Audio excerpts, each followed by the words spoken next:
Di tengah samudra selatan yang bergolak, dua kekuatan besar saling menatap dalam diam.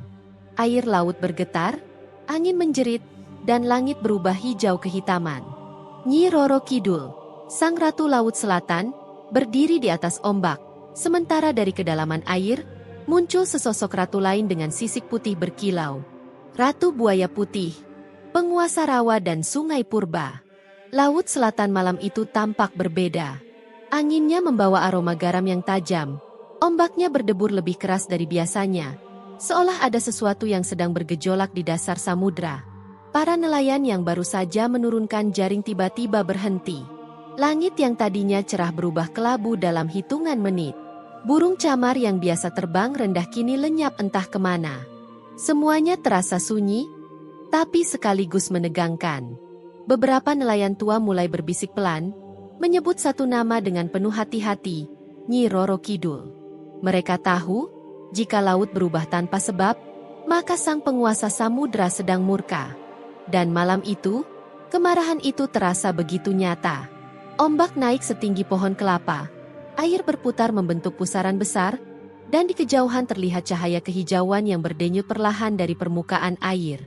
Itu bukan cahaya bulan, melainkan cahaya gaib dari istana Sang Ratu Laut Selatan. Namun, bukan manusia yang membuatnya murka kali ini. Dari jauh, dari arah barat laut, di batas antara rawa dan laut, ada kekuatan lain yang bangkit. Seekor buaya raksasa berwarna putih keperakan muncul dari kedalaman air payau. Matanya menyala seperti bara. Napasnya mengeluarkan kabut dingin. Itulah Ratu Buaya Putih, penguasa wilayah air tawar dan rawa-rawa purba, sosok yang selama berabad-abad menjaga perbatasan antara sungai dan laut. Selama ini, kedua penguasa itu hidup dalam keseimbangan. Air laut tak melampaui muara, air sungai tak menantang gelombang. Namun kini batas itu mulai kabur. Arus laut yang semakin deras masuk ke daratan, membuat makhluk-makhluk rawa kehilangan tempat tinggalnya. Ratu Buaya Putih merasa wilayahnya diusik. Ia menganggap Nyi Roro Kidul telah memperluas kekuasaannya, mengikis tempat-tempat sakral yang dulu dijaga oleh para leluhur air tawar. Dari kedalaman laut, suara gemuruh terdengar seperti napas raksasa. Arus memutar, menciptakan lingkaran cahaya di permukaan. Lalu muncul bayangan hijau zamrud, sosok anggun dengan rambut panjang terurai, kebaya hijau berkilau, dan mata setenang samudra. Dialah Nyi Roro Kidul, keluar dari istananya untuk menyelidiki sumber kekacauan itu. Di sisi lain, kabut putih menyelimuti permukaan air. Buaya-buaya kecil bermunculan dari sungai dan rawa, melingkari penguasa mereka. Dari kabut itu, perlahan muncul sosok wanita berkulit pucat, bermahkota perak, dengan sorot mata tajam seperti mata seekor predator. Dialah Ratu Buaya Putih dalam wujud manusianya. Kedua sosok itu berdiri di atas air, terpisah oleh jarak yang seakan menjaga keseimbangan antara laut dan darat. Suara angin berhenti, bahkan ombak pun seolah menahan napas.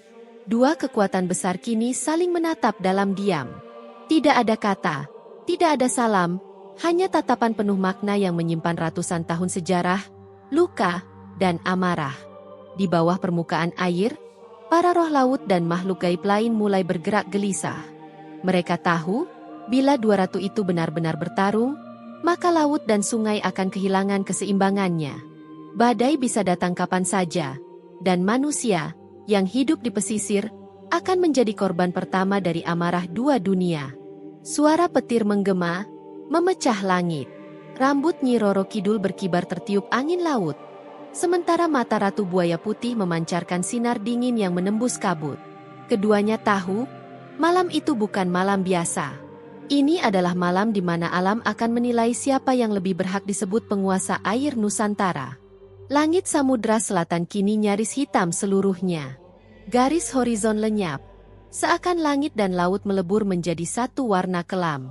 Di tengah pusaran air yang berkilau hijau dan putih keperakan, dua sosok ratu berdiri. Satu mewakili lautan yang luas dan penuh misteri. Satu lagi melambangkan rawa dan sungai purba yang tenang tapi berbahaya. Nyi Roro Kidul menatap lurus ke depan. Kebaya hijaunya tampak berkilau lembut, seolah memantulkan sinar dari ribuan batu zamrud di dasar laut. Rambut hitamnya panjang, terurai hingga menyentuh air. Setiap helaian seolah bergerak mengikuti arus ombak. Wajahnya teduh, namun dari tatapan matanya terpancar wibawa yang mampu membuat makhluk laut bergetar. Dari arah berlawanan, kabut putih yang tebal semakin menebal. Ratu buaya putih melangkah pelan. Setiap langkahnya menimbulkan riak yang berpendar keperakan. Sisik di lengannya berkilau lembut di bawah cahaya petir. Sementara mahkota peraknya memantulkan sinar dingin. Wajahnya anggun namun keras. Seperti batu pualam yang terbentuk dari kesabaran dan penderitaan selama berabad-abad. Keduanya berdiri di atas air, hanya beberapa langkah terpisah. Di bawah mereka, arus laut beradu. Asin melawan tawar, hijau melawan putih. Pertemuan itu terasa seperti dua dunia yang seharusnya tidak bersatu, tapi kini dipaksa berhadapan oleh nasib. Roro Kidul. Suara Ratu Buaya Putih bergema berat, seperti berasal dari kedalaman bumi. Lautmu telah menelan muaraku. Ikan-ikanku menghilang, airku menjadi asin, rawa-rawaku perlahan mati. Apakah ini cara Ratu Laut menunjukkan kekuasaan? Nyi Roro Kidul tidak langsung menjawab. Ia menatap air yang bergejolak di antara mereka, lalu berkata dengan suara lembut namun tegas. Tidak ada yang kuinginkan selain menjaga keseimbangan. Laut mengalir karena sungai memberinya kehidupan. Tapi jika batas itu kabur, apakah karena aku, atau karena dunia manusia yang rakus mengubah arah air? Ratu Buaya Putih memejamkan mata sejenak. Di matanya, ada luka yang dalam, bukan hanya karena kehilangan wilayah, tapi juga karena hilangnya kepercayaan. Dunia manusia memang tamak, katanya lirih. Tapi mereka tidak mungkin berani tanpa restu dari penguasa air. Dan siapa lagi yang mereka puja di laut selain engkau, Roro Kidul? Angin mendesir lebih kencang. Petir menyambar di belakang mereka, membuat laut bergetar hebat. Dari kejauhan, makhluk-makhluk laut muncul. Ikan pari raksasa, kuda laut setinggi pohon kelapa, dan para penjaga samudra berbentuk bayangan manusia berlumur air. Mereka menyaksikan, menunggu keputusan sang ratu. Nyi Roro Kidul menunduk sebentar, lalu menatap balik dengan tatapan tajam namun penuh belas kasih. Aku tidak mencari musuh, Ratu Buaya. Tapi jika engkau menuduhku menyalahi keseimbangan, maka aku akan mempertahankan kehormatan laut ini dengan tanganku sendiri. Suasana mendadak sunyi. Air laut mulai berputar, membentuk lingkaran besar di antara dua ratu itu. Gelombang tinggi bangkit tanpa angin, seolah bumi sendiri menahan napas. Di bawah air, dua kekuatan besar mulai saling tarik-menarik. Energi hijau dari lautan, dan energi putih dari rawa purba. Tiba-tiba, dari dalam pusaran air muncul kilatan cahaya. Dua naga air, satu hijau dan satu putih, muncul dan saling melilit di udara. Itu adalah perwujudan roh penjaga masing-masing ratu, bersiap mempertahankan tuannya. Guncangan besar membuat ombak menampar daratan hingga ratusan meter ke pantai. Pohon kelapa tumbang, pasir beterbangan, dan nelayan yang menyaksikan dari jauh hanya bisa berdoa dalam ketakutan. Di antara gemuruh badai itu, dua ratu masih berdiri tegak. Sorot mata mereka saling menguji, antara amarah dan kebanggaan, antara luka dan kehormatan. Tak ada kata yang perlu diucapkan lagi, karena kini, air yang mereka pijak telah memilih untuk berperang. Dan malam itu, Samudra Selatan bersiap menjadi medan pertempuran terbesar antara dua penguasa air dalam sejarah mistis Nusantara. Badai itu akhirnya datang. Langit runtuh oleh gelegar petir, dan laut menggulung seperti naga yang kehilangan kendali. Angin berputar tajam, menciptakan pusaran besar di tengah samudra. Di sanalah dua ratu berdiri, menantang takdir. Nyi Roro Kidul mengangkat tangannya ke langit. Dari telapak tangannya keluar cahaya hijau zamrud, menyala di antara kilatan petir. Gelombang laut tiba-tiba terhenti, lalu berubah arah, mengikuti gerakan tubuh sang Ratu Laut Selatan. Air laut naik membentuk tembok raksasa setinggi gunung, melingkar di sekelilingnya seperti dinding pelindung dari cahaya biru kehijauan. Sementara itu, Ratu Buaya Putih berdiri tegak di tengah pusaran air payau yang kini meluap dari dalam bumi. Dari kakinya mengalir aliran air putih keperakan, berkilau seperti cahaya bulan di permukaan rawa. Suara dengungan halus terdengar dari dalam tanah, diiringi munculnya puluhan buaya putih, roh pelindung rawa purba. Mereka melingkari ratunya, menatap dengan mata merah menyala, siap menyerang kapan saja. Jika laut menantang sungai, kata Ratu Buaya Putih, suaranya bergetar seperti gemuruh di dasar bumi, maka air akan mengalir melawan arah. Aku tidak takut pada badaimu, Roro Kidul. Nyi Roro Kidul menatapnya dalam diam, namun senyumnya samar. Aku tidak ingin memerangi air tawar, tapi jika engkau memaksaku, maka seluruh samudra ini akan menjadi saksi bahwa lautan tidak pernah tunduk.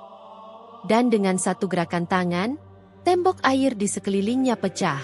Ratusan gelombang biru menghantam ke arah Ratu Buaya Putih. Suara ledakan air menggema sampai ke pantai, membuat pasir bergetar dan burung laut terbang panik ke langit. Namun Ratu Buaya Putih membalas. Tangannya berubah menjadi sisik putih yang keras seperti baja. Dengan gerakan cepat, ia mengirimkan pusaran air keperakan yang berputar melawan arah ombak. Dua kekuatan itu bertemu di udara. Cahaya hijau dan putih meledak, membentuk semburan raksasa yang membelah malam. Air laut naik ke langit seperti menara. Dari dasar samudra muncul makhluk-makhluk mistis, naga laut, kuda air, dan roh penjaga samudra. Mereka berputar di sekitar dua ratu, menciptakan tarian gaib yang tak pernah terlihat manusia sebelumnya. Namun pertarungan itu bukan sekadar adu kekuatan. Ada emosi, ada luka lama yang ikut bertarung bersama mereka. Dalam setiap hantaman ombak, Nyi Roro Kidul mengingat sumpahnya pada para leluhur laut untuk menjaga kedamaian antara dunia manusia dan dunia air. Sedangkan di mata Ratu Buaya Putih, terpantul amarah yang lebih dalam. Amarah seorang penjaga yang wilayahnya dirusak, yang suaranya tak pernah didengar. Gelombang bergulung, petir menari di langit. Ratu Buaya Putih meluncur maju, berubah menjadi sosok buaya raksasa, kulitnya berkilau seperti perak cair. Ia membuka rahangnya, menggigit air, dan menciptakan pusaran raksasa yang menarik Nyi Roro Kidul ke tengah arus. Namun sang Ratu Laut tidak goyah. Dengan langkah ringan, ia menari di atas air, tubuhnya berputar dalam pusaran badai. Setiap gerakannya menghasilkan bunga-bunga cahaya laut, membentuk spiral hijau yang mengunci pusaran putih lawannya. Tarian itu begitu indah, namun berbahaya. Tarian sakral yang hanya bisa dilakukan oleh penguasa laut sejati. Petir menyambar di antara mereka. Air berubah menjadi kristal, udara menjadi panas, dan aroma garam bercampur dengan kabut putih yang menusuk hidung. Kedua ratu kini saling mendekat. Jarak mereka tinggal sejengkal. Tatapan mereka bertemu. Tajam, tegas, tapi penuh pengertian yang aneh. Dalam sekejap itu, keduanya sadar, pertarungan ini bukan sekadar tentang siapa yang berkuasa. Ini adalah pertemuan dua sisi dari air yang sama, asin dan tawar, luas dan sempit, keras dan lembut. Namun alam belum merestui perdamaian. Badai semakin liar, ombak menampar langit. Suara gemuruh seperti guntur berkali lipat mengguncang bumi. Manusia di darat hanya melihat kilatan cahaya hijau dan putih di tengah samudra. Dan mereka tahu, dua ratu penguasa air sedang bertarung mempertahankan kehormatan mereka. Lalu tiba-tiba, dari dasar laut muncul suara yang sangat dalam, seperti bisikan dari masa silam. Suara itu tidak memihak siapapun, tapi cukup kuat untuk menghentikan arus yang mengamuk. Air yang tadinya bergolak mendadak diam. Ombak berhenti di udara, beku seolah waktu berhenti. Kedua ratu menatap ke bawah, ke arah sumber suara itu. Suara para leluhur samudra telah bangkit, memanggil mereka untuk berhenti. Sebelum laut dan daratan benar-benar kehilangan keseimbangannya. Dan malam itu, di tengah laut yang nyaris hancur, Nyi Roro Kidul dan Ratu Buaya Putih sadar. Pertarungan mereka baru saja membuka rahasia yang jauh lebih besar dari sekadar tahta dan wilayah. Hening. Setelah ledakan terakhir dari pertarungan dahsyat itu, laut tiba-tiba membisu. Tak ada lagi gemuruh ombak, tak ada petir, bahkan angin pun berhenti bertiup. Semua makhluk laut, dari ikan kecil hingga naga samudra, membeku dalam diam. Seolah alam sedang menunggu sesuatu atau seseorang. Dari kedalaman samudra, perlahan terdengar suara bergema, lembut namun berwibawa, seperti datang dari masa lampau. Suara itu bukan milik manusia, bukan pula makhluk biasa.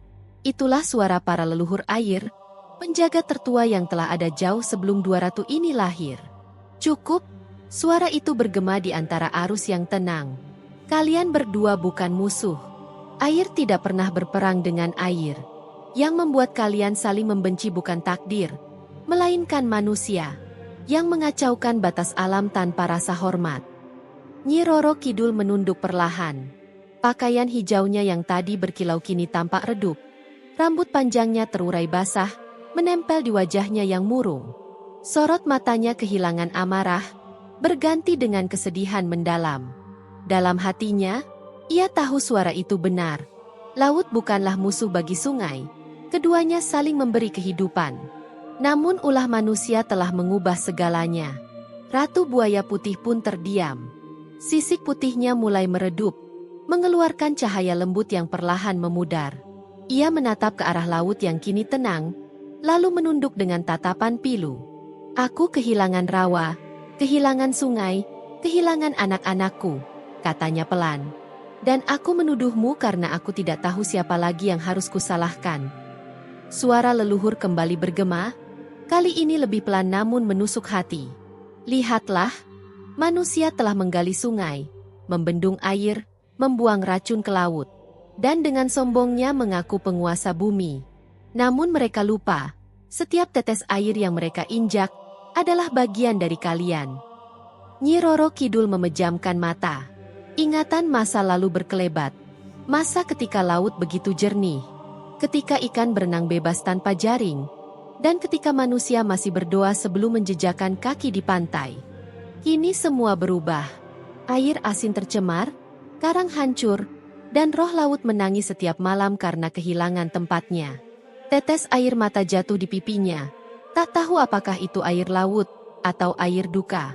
Ia menatap Ratu Buaya Putih dan berkata lirih, "Jika manusia yang menjadi penyebabnya, maka marahlah padaku bukanlah jawabannya. Kita harus menjaga mereka, meski mereka tidak lagi mengingat kita." Ratu Buaya Putih terdiam lama. Ia memandang langit yang masih kelabu, lalu berbisik, "Mungkin kita memang terlalu lama berdiam dalam amarah. Kita lupa bahwa tugas kita bukan untuk menguasai, tapi untuk melindungi." Dari kedalaman laut, cahaya lembut muncul, membentuk sosok bayangan para leluhur air. Mereka berjumlah 7, berwujud manusia dengan wajah bercahaya biru, mengenakan jubah air yang bergoyang seperti riak ombak. Salah satunya berbicara, suaranya lembut namun mengguncang hati. "Kalian berdua adalah penjaga dua dunia, asin dan tawar. Jika kalian bersatu, keseimbangan akan pulih. Jika kalian terus bertarung, dunia manusia akan binasa, dan roh air akan terbelah untuk selamanya." Suasana menjadi hening kembali.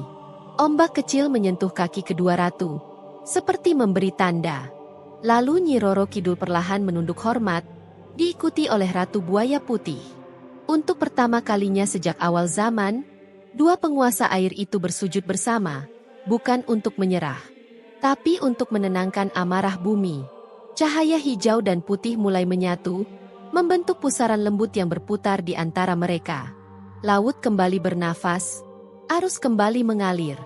Dan dari kejauhan, matahari mulai menembus awan hitam, mengirimkan seberkas cahaya ke permukaan air. Para leluhur perlahan menghilang, meninggalkan pesan terakhir yang bergema di udara. "Jangan biarkan amarah membutakan tujuanmu. Kalian adalah penjaga kehidupan, bukan pemusnahnya." Nyi Roro Kidul menatap Ratu Buaya Putih, tersenyum lembut untuk pertama kalinya malam itu. "Mulai hari ini," ucapnya, "air asin dan air tawar tidak lagi menjadi dua kekuatan yang bertentangan. Kita bersatu, menjaga dunia yang hampir terlambat diselamatkan." Ratu Buaya Putih menunduk dalam, matanya basah oleh air yang bukan sekadar air, tapi penyesalan. Dan pada saat itulah, laut bergetar lembut. Seolah seluruh samudra bersyukur atas berakhirnya amarah yang hampir menelan dunia. Kabut tipis menyelimuti Samudra Selatan setelah badai reda. Laut yang tadi bergolak kini tenang, hanya menyisakan buih-buih lembut yang menari di atas permukaan. Cahaya fajar mulai muncul dari ufuk timur, memantul di permukaan air seperti lembaran kaca suci yang baru dibersihkan dari dosa dunia. Di tengah ketenangan itu, dua sosok agung berdiri di atas pusaran cahaya hijau kebiruan, Nyi Roro Kidul dan Ratu Buaya Putih. Tubuh mereka tampak lemah, tapi mata keduanya memancarkan kedamaian. Tidak ada lagi kebencian, tidak ada lagi amarah. Yang tersisa hanyalah rasa saling memahami, setelah badai panjang yang membuka tabir kebenaran. Angin laut berembus lembut, membawa suara halus yang seolah berasal dari dasar samudra. Suara para leluhur, menyambut kedamaian dua penjaga alam yang akhirnya menemukan keseimbangan. Ratu Buaya Putih menatap Nyi Roro Kidul dengan mata berkaca. "Aku menyesal telah menuduhmu, saudariku," katanya lirih. "Selama ini, aku hanya ingin melindungi anak-anakku dari ketamakan manusia, tapi kebencianku telah menutup hatiku." Nyi Roro Kidul tersenyum lembut. Gaunnya berkilau bagai air yang memantulkan cahaya bulan. "Kita semua hanya ingin menjaga alam ini dari kehancuran. Tapi jika penjaga bertarung dengan penjaga, siapa yang akan menjaga laut itu sendiri?" Kata-kata itu membuat laut bergemuruh pelan, seolah ikut mengamini.